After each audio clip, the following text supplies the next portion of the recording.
고린도전서 8장 1절부터 13절 말씀, 신약성경 272쪽입니다.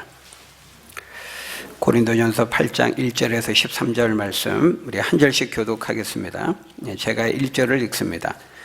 우상의 제물에 대하여는 우리가 다 지식이 있는 줄을 아나 지식은 교만하게 하며 사랑은 덕을 세우나니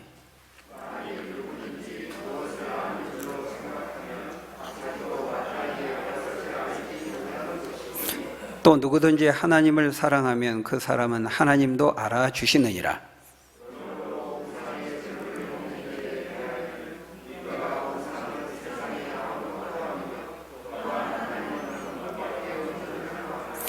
비록 하늘에나 땅에나 신이라 불리는 자가 있어 많은 신과 많은 주가 있으나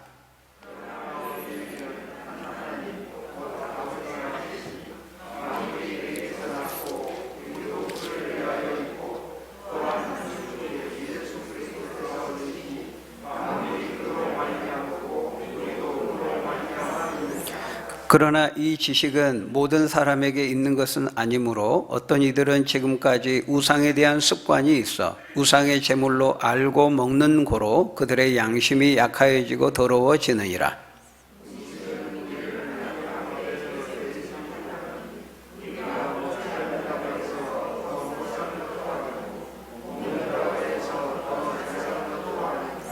그런즉 너희의 자유가 믿음이 약한 자들에게 걸려 넘어지게 하는 것이 되지 않도록 조심하라.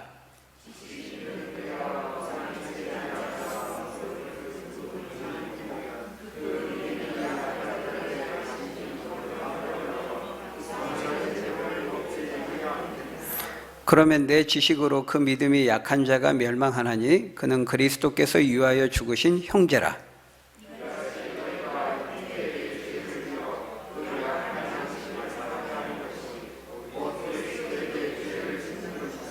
같이 읽겠습니다.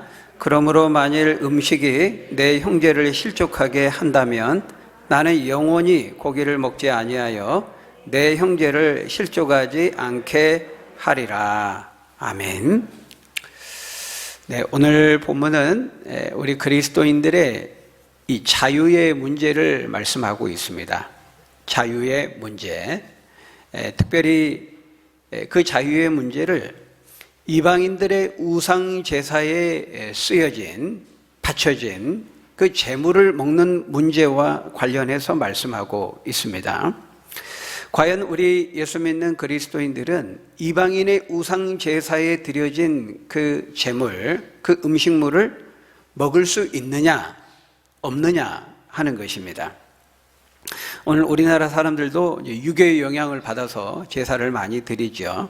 그런 것처럼 이 당시 고린도 지역에도 많은 불신자들에 의해서 수없이 많은 우상들에게 제사가 드려지는 풍속이 있었습니다. 그리고 그 제사를 이제 마친 다음에는 친구들 또 지인들 사람들을 초청해서 이제 집에서 그 제사에 드려진 그 제물을 가지고 또 연회를 베풀고 잔치를 하는 일들이 있었던 겁니다. 그때 이제 그 연회에 초대된 그리스도인이 이제 어떻게 행동해야 하는 것인가에 대한 논란이 고린도 교회 안에 있었던 것이죠.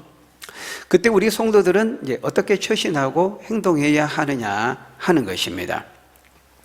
결국 이것은 그리스도 안에 성도에게 주어진 자유를 어떻게 사용하느냐 하는 문제와 관련된 것입니다. 이 자유의 문제는 지식의 문제와 관련되어 있습니다. 바른 지식과 관련되어 있습니다. 그리고 만일 그 자유하게 하는 지식이 사랑으로 통제되지 않는다면, 사랑에 의해서 사용되지 않는다면 언제든지 그 지식과 그 지식으로 말미암은 자유는 교만에 빠질 수가 있는 것입니다. 그래서 우리는 오늘 본문을 이해할 때 이 세 단어의 관계를 잘 이해할 필요가 있습니다. 지식, 그리고 거기서 말미암는 자유, 그리고 사랑입니다. 오늘 본문은 계속해서 이 세 단어가 반복해서 등장하고 있어요. 거기 1절에도 보면은 지식과 사랑이라는 말이 나옵니다. 그리고 7절에서도 지식이 나오죠. 9절에서는 자유라는 말이 나옵니다. 그리고 10절과 11절에서는 다시 이제 지식이라는 말이 등장하고 있어요. 여러분, 이 지식의 내용이 무엇일까요? 그것이 4절에서 6절의 말씀입니다. 4절에서 6절을 보면 그 지식의 내용이 나오는데, 여러분, 이때의 지식은 무엇입니까? 하나님을 아는 지식입니다.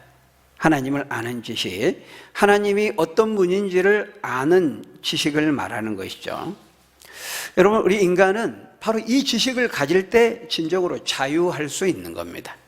하나님을 아는 참된 지식, 그 진리에 이를 때 그 진리를 발견하고 깨닫고 소유하게 될 때 인간은 비로소 자유하게 되는 것입니다. 그래서 이 자유는 이 지식, 진리와 관련되어 있는 거예요. 요한복음 8장 32절에 보면 뭐라고 말씀합니까? 진리를 알지니 진리가 너희를 자유롭게 하리라 말씀합니다. 길이요 진리요 생명이신 그 예수님을 알 때, 만날 때, 그리고 그 예수 그리스도를 통해서 하나님을 알게 될 때 우리 인간은 비로소 참된 해방과 자유를 얻게 된다는 것입니다. 그런 점에서 이 하나님에 대한 바른 진리, 바른 지식을 아는 것은 굉장히 중요하죠. 오늘 본문 4절에 보니까 이 하나님이 어떤 분이라고 말씀합니까? 하나님은 우상과 완전히 다른 분이고 오직 하나님만이 유일한 참신이라고 말씀하죠. 거기 4절에 보니까 우리가 우상은 세상에 아무것도 아니며 또한 하나님은 한 분밖에 없는 줄 아노라 이렇게 말씀합니다. 진짜 하나님 같은 참신은 하나님 한 분밖에 없다는 거예요.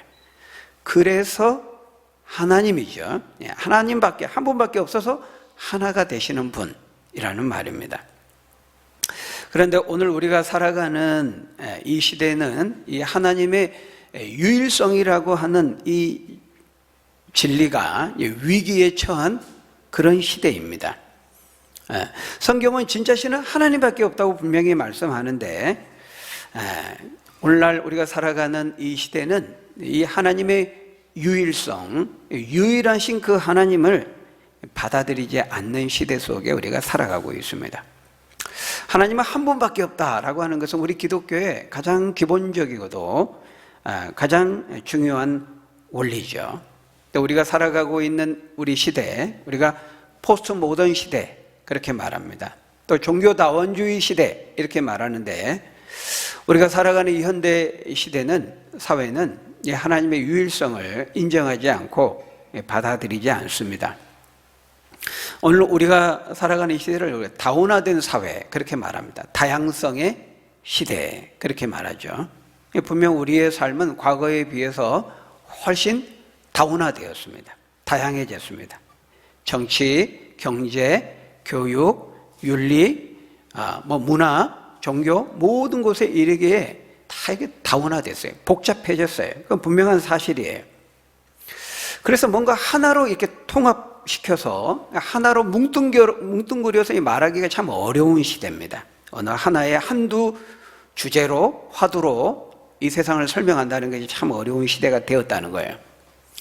과거 2차 대전 이후에 미국과 소련으로 대표되는 이런 냉전 체제가 중심축을 이루었을 때는요, 자본주의냐 사회주의냐라고 하는 어느 것이 참된 진리냐, 참된 체제냐, 이념이냐, 사상이냐, 이런 싸움이 있었습니다.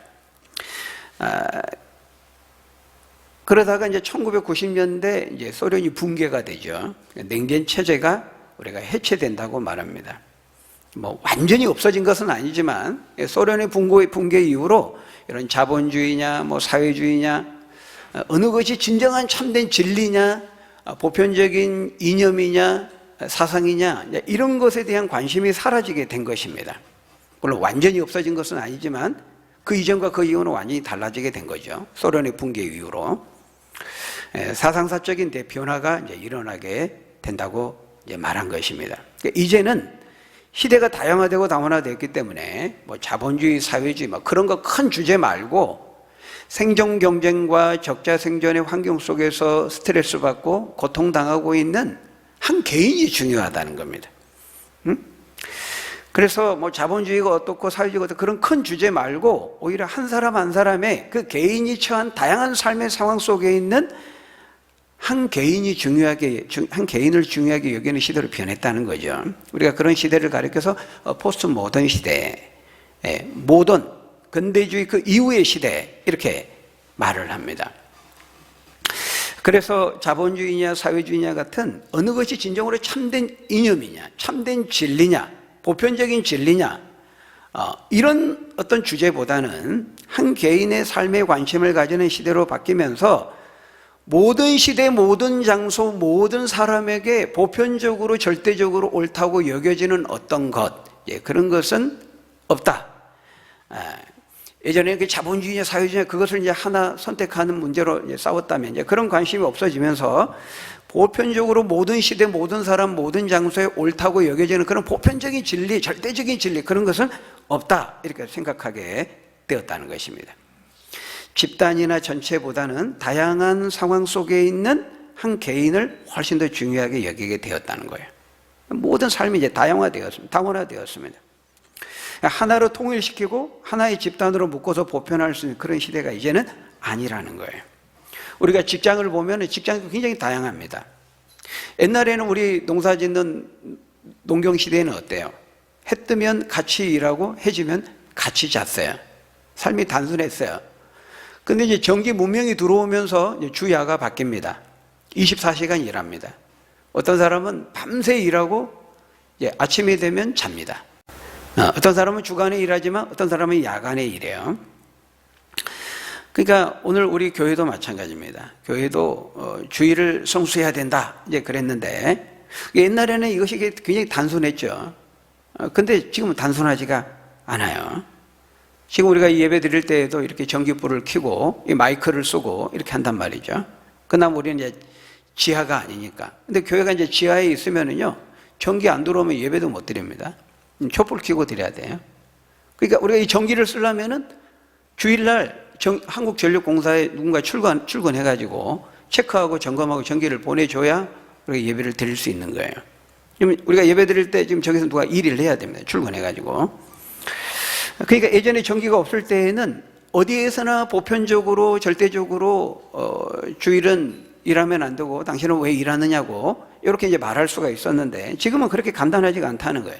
복잡해지고 다원화되게 된 것이죠. 그러면서 사람들은 생각하게 된 겁니다. 이런 다원화된 삶의 변화로 인해서 이제는 누구에게나 절대적으로 보편적으로 옳은 진리 그런 건 없다는 겁니다. 다 상대적이라는 거죠. 하나님도 신의 문제도 마찬가지라는 겁니다. 왜 교회 다니는 사람들은 기독교에만 구원이 있다고 그 독선적으로 말하느냐? 예수님이나 하나님만 진짜 신이고 유일한 신이라고 말하느냐? 그건 당신들의 생각이지. 왜 마치 보편적인 진리인 것처럼 말하느냐? 그건 무례한 거다. 독선적인 것이다. 오만한 것이다. 이렇게 말한다는 거예요. 그 이제는 기독교만이 구원의 길이다 이렇게 말하는 것은 이런 다양한 이런 변화의 시대의 변화에 부합하지 않는 고리타분한 그런 주장처럼 여겨지는 시대 속에 우리가 살아간다는 거예요. 물론 예전에도 각 종교마다 우리가 진정한 구원을 줄 수 있다 이렇게 주장해 왔지만은 지금 시대에는 모두가 서로 다 같이 인정하자는 겁니다. 같이 공존하고 치열했던 냉전 체제도 해체됐으니까 서로 싸우지 말고 서로 다 같이 인정하면서 서로의 배타성을 접고 자신의 절대성 주장하지 말고 같이 서로 화해하고 서로 사랑하자. 종교 간에도 굉장히 듣기 좋은 말이죠. 그거를 거부하면은 이제 종교가 가르치는 게 화해와 사랑인데 그거 거부하면은 그 종교는 위선적인 종교가 되고 마는 겁니다. 그래서 우리 기독교 내에서 카톨릭이 먼저 이런 종교다원주의를 받아들였습니다. 그리고 우리 개신교 내에서도 이제 진보주의를 표방하는 그런 이제 교단에서는 이런 종교다원주의를 수용하게 된 것이죠. 그러나 여러분, 우리가 읽은 이 성경, 오늘 본문은 우리에게 뭐라고 말씀하고 있습니까? 오늘 본문 4절을 보십시오. 성경만이 우리의 유일한 기준이요 규범이죠. 우리가 솔라 스크립추라, 우리 믿음의 선배들, 종교 교육자들이 그걸 우리에게 가르쳐 주었는데 목숨 걸고 지켰죠. 그 성경의 권위. 근데 그 유일한 진리의 표준이요 기준이 오늘 성경이 오늘 본문을 통해서 뭐라고 말씀하고 있어요? 거기 보니까 하나님은 한 분밖에 없는 줄 아노라 말씀합니다. 그러니까 6절에도 보면은 한 하나님이 계시고 한 주가 계신다 이렇게 말씀합니다. 사도행전 4장 12절에서도 뭐라고 말씀합니까? 우리 같이 한번 읽어볼까요? 시작. 다른 이로서는 구원을 받을 수 없나니 천하 사람 중에 구원을 받을 만한 다른 이름을 우리에게 주신 일이 없음이라 하였더라. 다른 이로서는 구원의 길이 없다는 거예요. 요한복음 14장 6절에서도 예수님 직접 말씀하셨죠. 내가 곧 길이요 진리요 생명이니 나로 말미암지 않고는 아버지께로 올 자가 없느니라. 내가 곧 그 길이라는 겁니다.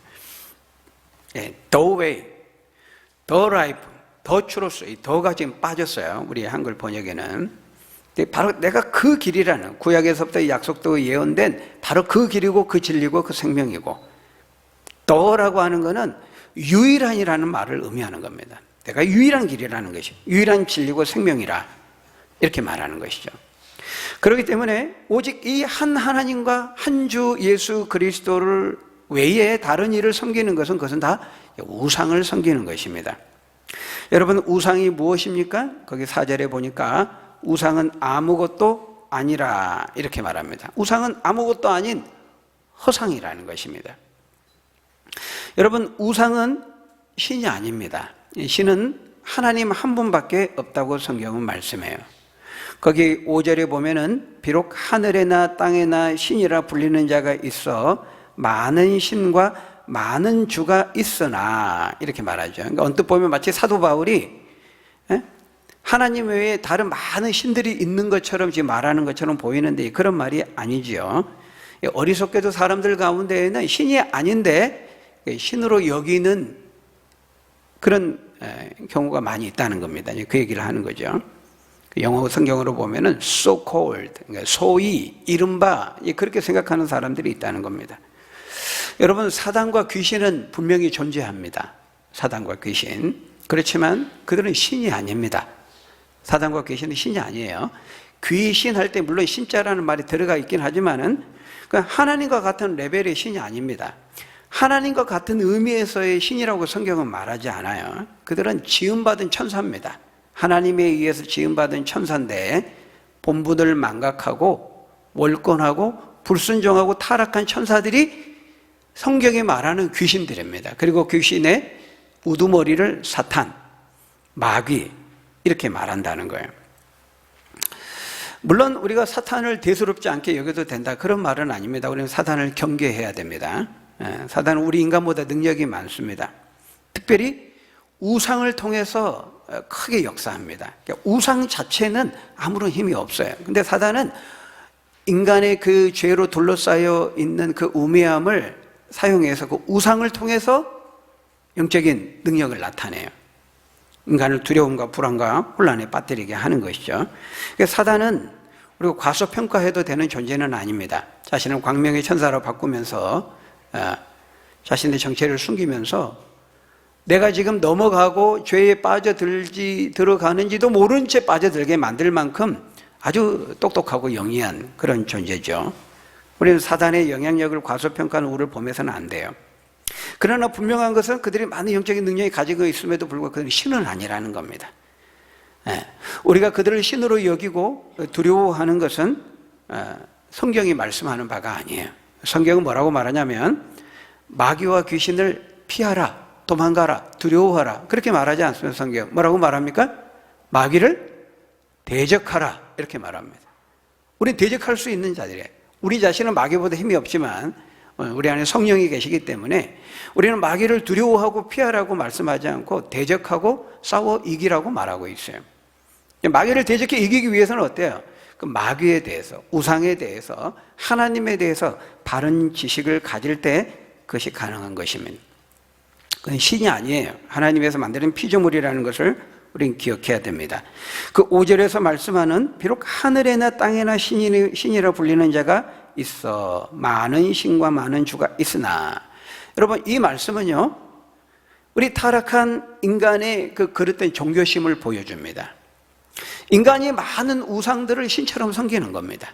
인간의 우매함 때문에 인간이 죄를 짓고 그 죄의 어리석음에 둘러싸여 있게 되었거든요. 그러니까 인간 때문에 많은 우상들이 생기게 된 거예요. 여러분 인간은요 종교적인 존재입니다. 우리 인간이.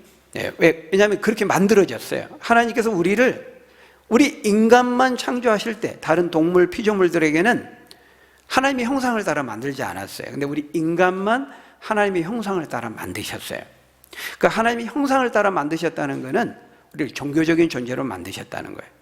인격적인 존재로 만드셨다는 거예요. 하나님을 예배하는 존재로 만드셨다는 거예요. 하나님을 닮은 존재로 만드셨다는 것입니다. 하나님의 형상을 따라, 하나님의 이미지, 하나님의 형상을 따라 만드셨다는 것은 하나님을 닮은 존재로 만드셨다는 건데, 왜 하나님을 닮도록 인간만 창조하셨을까요? 하나님께서는 그 인간으로부터 예배를 받고 인간과 교제하고 교통하고 친밀함을 나누고 인격적인 관계를 원하셨기 때문이에요. 그러니까 하나님을 닮게 만들었다, 그 하나의 형상으로 만들었다는 말이 의미인데, 그 말은 인격을 가지신 하나님을 닮아서 우리도 인격을 가진 존재로 만드셨다는 거예요. 지성과 감정과 의지를 가지고 하나님을 예배하고 섬기고 교제하기 위해서 하나님은 인간만 하나님 형상을 따라 만드신 것입니다. 그런데 인간이 어때요? 죄를 범하면서 하나님께 향해야 될 그 하나님의 형상이라고 하는 그 기능이 잘못 사용되게 된 거예요. 왜곡되어 버린 거예요. 그러니까 우리가 하나님의 형상으로 만들었다는 종교적인 존재, 하나님을 의지하면서 살 수 있는 의존적인 존재로 만드셨다는 것인데, 인간이 죄를 범하면서 그 기능이 훼손되었어요. 왜곡되게 변질되어 버렸다는 거예요. 그래서 하나님을 섬기고 하나님을 예배하면서 거기에 기쁨과 만족을 누리면서 살 때 인간은 가장 행복하게 살도록 만들어졌는데, 그 죄가 그 하나님 형상이 제 기능을 하지 못하도록 변질되게 왜곡되게 만들어 버렸어요. 그래서 하나님이 아닌 다른 것을 하나님의 자리에 놓고 하나님으로 대체하게 만들었다는 것이죠. 그게 뭐냐면은 그게 우상입니다. 우상. 하나님이 아닌 것으로 하나님 자리에 올려놓고 하나님처럼 의존하며 의지하며 섬기는 거죠. 이게 우상이에요. 그래서 전도서 3장 11절에 보면은 하나님은 인간을 창조하실 때 영혼을 사모하는 마음을 주셨다고, 넣어 놓으셨다고 말씀하는데, 그게 뭐냐면 하나님의 형상을 통해서 우리 안에 들어온 거예요. 우리는 영혼을 지향하는 마음이 있어요. 그래서 우리가 인간이 계속 올라가면 창조하기 전에, 이 세상이 있기 전에는 어떻게 되었지? 이 지구가 있기 전에 어떻게 되었지? 이런 생각을 자꾸 하잖아요. 그 생각이 그 영혼을 지향하는, 그 영혼성을 지향하는 마음이 우리 속에 있기 때문에 그렇습니다. 하나님께서 하나님의 형상을 따라 우리를 만들 때 인간에게만 그런 걸 넣어 놓으셨어요. 바로 그것이 하나님을 닮아서 인격을 가진 존재로서 하나님을 예배하고 교제하는 존재로 만드셨기 때문인 거죠. 그래서 근본적인 의미에서 당신의 종교는 무엇입니까? 저는 무교입니다. 진정한 의미에서 무교는 없습니다. 인간은 누군가를 섬겨야 됩니다. 뭔가를 믿고 의지해야만 살 수 있는 존재예요. 그게 그 대상이 하나님이든지 아니면 우상이든지, 반드시 인간은 누군가를 믿고 의지하는, 그렇지 않으면 살 수 없는 의존적인 존재로, 종교적인 존재로 만들어졌다는 거예요. 그러니까 나는 무교입니다, 그 말은 사실 인간들이 말하는 공식적인 종교, 기독교, 불교, 이슬람교, 힌두교 가 아니면 그냥 무교라고 한 거지, 그 공식적인 종교가 아니라는 점에서 무교지 진정한 의미에서 무교는 없다는 거예요. 근데 인간은 하나님이 아닌, 하나님이 만드신 피조물을 하나님의 자리에 올려놓고 섬기게 돼요. 그게 이제 우상 숭배인데, 로마서 1장 22절 23절을 보면은 이렇게 말하고 있어요. 원래 하나님을 섬겨야 된 인간이 하나님이 아닌 다른 것을 하나님께서 섬기게 되었다는 겁니다. 우리 읽어볼까요? 로마서 1장 22절 23절 시작. 스스로 지혜 있다 하나 어리석게 되어 썩어지지 아니하는 하나님의 영광을 썩어질 사람과 새와 짐승과 기어다니는 동물 모양의 우상으로 바꾸었느니라. 여러분, 이 세상에 왜 하나님은 영이실까요? 영이시라는 건 보이지 않는다는 건데요, 이 세상에 보이는 어떤 형상을 가지게 되는 순간 그거는 제한적인 존재가 됩니다. 뭐 불상이든 어떤 형상이든 뭐 소를 섬기는 힌두교든 뭐든, 그거는 어떤 공간을 점유하게 되고 시간과 공간에 제한되게 돼요. 그러니까 신의 성격이 될 수가 없는 겁니다. 이미 형상을 가지는 순간. 그래서 하나님은 영이신 거예요. 영이셔야만 신이 될 수 있는 거예요. 그러니까 이 세상에 있는 모든 다른 우상들은 다 형상을 가지고 있어요. 시간과 공간에 제한된다는 거, 신이 될 수가 없는 겁니다. 이 세상에 있는 모든 다 하나님의 피조물을 가지고 인간이 그거를 조각해 가지고 신처럼 떠봤다는 거죠. 에레미야 10장 14절에 보면 우상에 대해서 이렇게 말합니다. 에레미야 10장 14절 한번 같이 읽어볼까요? 시작. 사람마다 어리석고 무식하도다. 수치를 당하나니 이는 그가 부어 만든 우상은 거짓 것이요 그 속에 생기가 없음이라. 사람이 다 만든 겁니다. 우상은 어떤 재료를 가지고 만들든 어떤 살아있는 어떤 뭐 동물, 생물을 가지고 신으로 떠받들든 하나님이 다 만드신 피조물이에요. 피조물의 일부예요. 근데 이 우상들은 인간의 이 장인에 의해서 다 만들어진 거예요. 정교하게. 근데 그 신상에 눈이 있어요. 근데 보지도 못해. 귀가 있어요. 듣지도 못해요. 다리가 있어요. 움직이지도 못해요.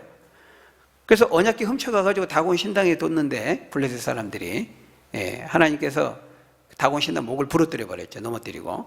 그러니까 어떻습니까? 못 일어납니다. 혼자. 블레셋 사람들이 세워주고 다시 붙여줘야 일어나는 거죠. 성경이 그걸 다 말하고 있어요. 그런데도 그걸 신으로 섬기는 겁니다. 인간의 우매함과 어리석음이 거기 있는 거죠.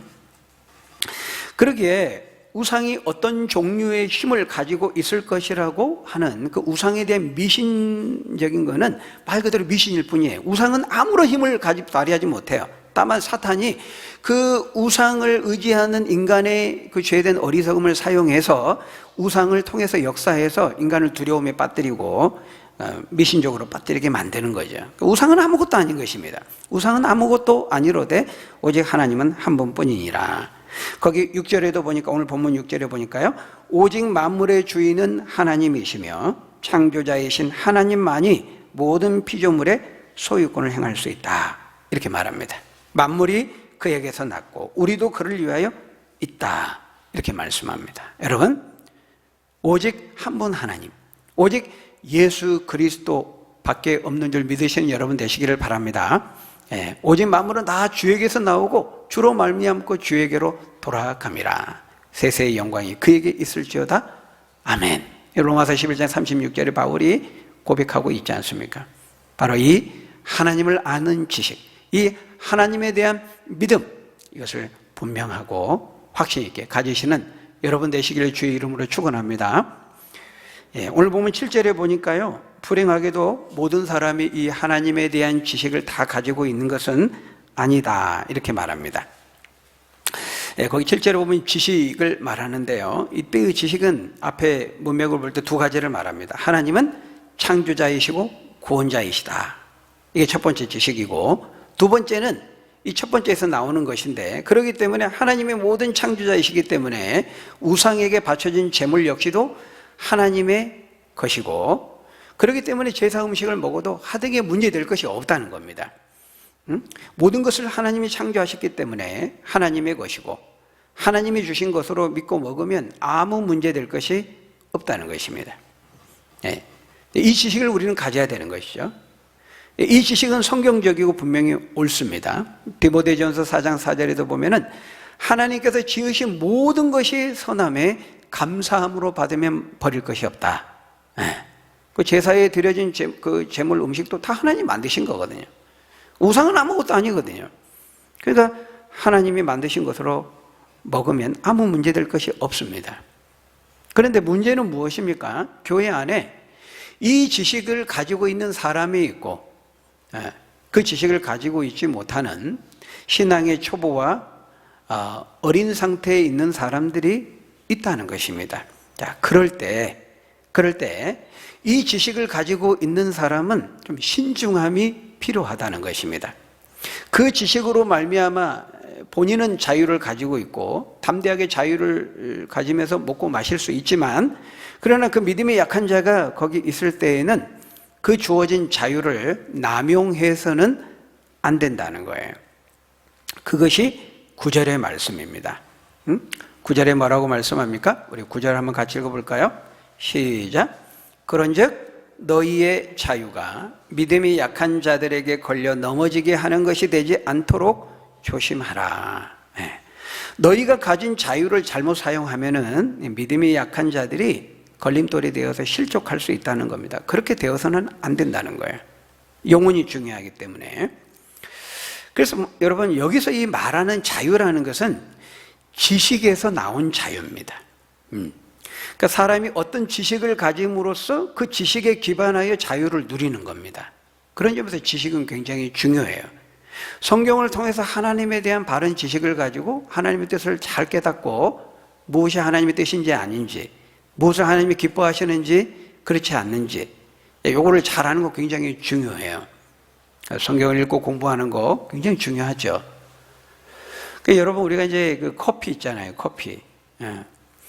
여러분, 커피가 지금은 이제 하루에 원두로 내려서 먹을 때 뭐 설탕, 프림 이런 거 안 넣고, 이 커피에 대한 지식이 지금은 이제 거의 좀 확정이 되었죠. 하루에 한두 잔은 굉장히 좋은 것이다. 근데 예전에 그러지 못할 때가 있었어요. 그때는 의견이 분분했거든요. 커피 안에 카페인이 있기 때문에. 그래서 이게 확실치가 않으니까 이거 먹으면 마시면서도 불안한 겁니다. 아, 이거 먹다가 또 안 걸리는 거 아닌가? 또 커피 색깔이 검해가지고. 왠지 이 지식이 확실치 않으니까요, 불안하게 생각하면서 먹은 거죠. 이 커피를 마시면서 이 꺼림칙한 마음을 가지고 먹는 겁니다. 어떤 사람들은 죽으면 죽으리다, 나 당장 맛있으니까 먹을 거야, 그렇게 먹는 사람도 있지만은 확실치 않을 때는 좀 두려움이 있었던 거거든요. 불안하면서. 근데 지금은 카페가 얼마나 많습니까? 커피에 대한 책도 있더라고요.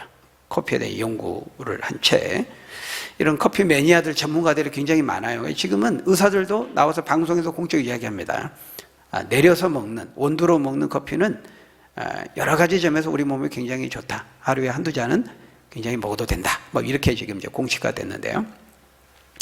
근데 처음에 이제 우리나라에 들어올 때 커피가 그 이야기 실화입니다. 이거는 그 월남전에 갔던 이제 아들이 이제 시골에 있는 어머니에게 커피를 한 박스 보내준 거예요. 그러니까 이 어머니가 이제 시골 사람들 자랑하기 위해서, 아들 자랑하기 위해서 동네 사람들을 다 초청해 불러가지고 이제 가마솥에 물을 한 솥을 끓여가지고 커피를 타가지고 이제 마을 사람들 대접을 합니다. 아, 요거 우리 아들이 외국 나가서 보내준 서양 보약이라고. 자, 한 사발씩 잡숴봐 하면서 이제 다 준 거예요. 그러니까 동네 사람들이 아이고, 이거 귀한 거네, 고마워 하면서 이제 한 사발씩 마셨는데, 먹고 보니까 어때요? 아유, 대체나 약효가 끝내주는 겁니다. 일단 색깔도 한약처럼 검죠? 네, 맛도 약처럼 씁니다. 근데 먹었더니 대체나 잠도 안 오고 팔팔하고. 와, 서양 보약이 확실히 좋네. 이게 처음에 커피가 우리나라에 들어올 때 이게 뭔지, 무엇에 쓰는 물건인지 잘 몰랐을 때 그랬다는 거예요. 근데 이제 커피에 대한 바른 지식을 갖게 되니까 이제 두려움을 갖지 않아도 되는 겁니다. 여러분, 우리나라 사람들은 이 시신에 대한 두려움을 가지고 있습니다. 왜? 사람이 죽어서 귀신이 된다고 하는 그 잘못된 지식을 가지고 있기 때문에 그런 것이죠. 그 지식이, 잘못된 지식이 우리의 자유를 빼앗는 거예요. 근데 기독교에 기반한 서구 유럽들은요, 시신에 대한 두려움이 없습니다. 그래서 우리는 막 공동묘지, 막 무덤들이 있는데 안 갈라 그러죠. 두려워하는 겁니다. 근데 서양 사람들은요, 그 묘지가 교회 마당에 묘지를 만들어요. 집 주변 근처에 묘지를 만듭니다. 지금 많이 도시화되어 좀 그렇지 않습니다만은, 지금도 미국의 시골 같은 데 보면은 그런 데가 많아요. 그러니까 시신에 대한 두려움을 갖지 않습니다. 왜? 사람이 죽으면, 예수 믿고 죽으면 바로 천국에 가고, 그렇다면 지옥에 가는 것이지, 사람이 원한을 품고 귀신이 되고 구천을 떠돌고, 그건 우리 동양적으로 우리나라 사람들이 갖는 미신이지 성경은 그렇게 말씀하지 않거든요. 하나님 말씀에 대한 바른 지식을 가지고 있기 때문에 두려워하지 않는 겁니다, 시신에 대해서. 그러니까 이 바른 지식을 갖는 것이 얼마나 중요하느냐. 지식에서 자유가 주어지는 것이죠. 그런 것처럼 이 고린도 교회 안에 지금 이방 신전의 우상에 바쳐진 그 제물을 먹는 데 있어서도 이거 역시 유일하신 하나님이 만드신 피조물이다, 창조물이다, 음식물이다 이렇게 생각하는 사람들은 담대히 먹을 수 있었는데 그 중에는 또 그렇지 않은 사람들이 있다는 거예요. 왠지 먹어서는 안 될 것 같은, 죄를 범하는 것 같은, 우상에 참여하는 것 같은 그런 꺼리직함을 가지고 있던 사람들이 있었다는 거예요. 우리가 로마서 14장 15장에 가면은 비슷한 얘기가 나오는데 이 사람들을 믿음이 강한 자와 약한 자 이렇게 분류를 합니다. 그러니까 하나님의 바른 지식을 가지고 담대하게 자유한껏 먹을 수 있는 사람을 이제 믿음이 강한 자, 그렇지 못한 사람 믿음이 약한 자 이렇게 말한다는 거예요. 그럼 오늘날도 우리가 예수 믿고 교회 안에 들어왔지만은 여전히 예수 믿기 전에 가졌던 그 미신을 버리지 못하는 사람들이 있어요. 교회 다니면서도 막 사주팔자 궁합을 보고 이사 갈 때도 막 길이를 따지고 교회 다니면서도 옛사람의 습관을 버리지 못하는 겁니다. 예수 믿기 전에 가졌던 그 미신들을 여전히 가지고 있는 거죠. 약간 그런 것과 같은 거예요. 그래서 바른 지식, 성경에 기반한 참된 지식을 갖는 것은 굉장히 중요한데, 자, 이럴 때 믿음이 강한 자와 믿음이 약한 자 어떻게 처신해야 하느냐. 로마서 14장 15장에 보면요, 믿음이 약한 자는, 그러니까 이제 꺼림칙 때문에 안 먹는 사람은 먹는 자를 정죄해서는 안 된다고 말하고 있어요. 반면에 믿음이 강한 자는 믿음이 약한 자를 무시하지 말라고 되어 있습니다. 그러니까 이것도 못 먹어, 이건 뭐 하나님 다 만드신 거 먹어도 돼 이렇게 하면서 자유를 가지고 거기서 앉아서 막 먹는 거, 이거는 믿지 않는 사람들을 이제 실족시킬 수 있다는 거예요. 근데 거기에 그 사도 바울의 강조점은 어디에 있냐면 믿음이 약한 자보다는 믿음이 강한 자에게 있어요. 믿음이 강한 자에게 또 요구사항이 많아요. 너희가 그 참된 지식을 가지고 먹을 수 있지만, 먹을 수 있는 자유가 있다 할지라도 너희가 자유를 행사함으로 인해서 너희를 바라보는 그 믿음이 약한 자가 만약에 넘어지고 실족한다면은 차라리 안 먹는 게 낫다, 이렇게 말하고 있어요. 오늘 본문 13절이 바로 그것을 말하고 있는 거예요. 우리 13절 한번 같이 읽어보겠습니다. 시작. 그러므로 만일 음식이 내 형제를 실족하게 한다면 나는 영원히 고기를 먹지 아니하여 내 형제를 실족하지 않게 하리라. 우리의 지식과 자유가, 우리의 지식이, 참된 지식이 우리의 자유를 가져다 우리 담대히 행할 수 있지만은 그럼에도 불구하고 그것이 사랑으로 행사돼야 된다는 거예요. 다른 이웃을, 다른 믿음이 특별히 약한 자들을 생각하면서 사랑으로 통제되고 사랑으로 절제되지 않으면 그건 교만이 될 수 있고, 그거는 다른 영혼을 실족시킬 수 있다는 거예요. 절대 그건 하나님이 원하시는 것이 아니다라는 것입니다. 그래서 오늘 보면 1절에 뭐라고 말씀합니까? 지식은 교만하게 하며 사랑은 덕을 세운다. 저도 대학 다닐 때 막 책 몇 권 읽고 마치 세상을 다 이해한 것처럼 막 세상에 대해서 비판적이고 뭐 부정적이고 뭐 그런 때가 있었어요. 그 어줍지 않은 알량한 지식 가지고 막 비판적으로 말하고 함부로 말하고 그런 때가 있었어요. 무식하면 용감한 겁니다. 그땐 그랬어요. 근데 사람들이 뭐 논리적이다, 뭐 샤프하다, 뭐 칭찬인 줄 알고 우쭐대던 때가 있었습니다. 지금 생각해 보면 그건 이제 오늘 보면 2절 말씀처럼 아직도 마땅히 알 것을 알지 못하는 우매함에서 나온 유치한 행동이었죠. 지식을 잘못 사용하면 그건 교만이 되는 겁니다. 그리고 교만은 다른 영혼을 넘어뜨릴 수 있는 것이죠. 모든 지식이 다 우리를 교만에 이르게 하는 건 아닙니다. 참된 지식, 바른 지식이 분명히 필요하죠. 지식은 중요하죠. 그 지식에서 자유함이 주어지기 때문에. 그렇지만 그 지식과 참된 자유를 할지라도 사랑으로 사용되어져야 된다. 하나님의 영광을 위해서, 또 다른 사람의 그 영혼을 위해서, 다른 사람의 유익을 위해서 사용되어져야 한다라는 것입니다.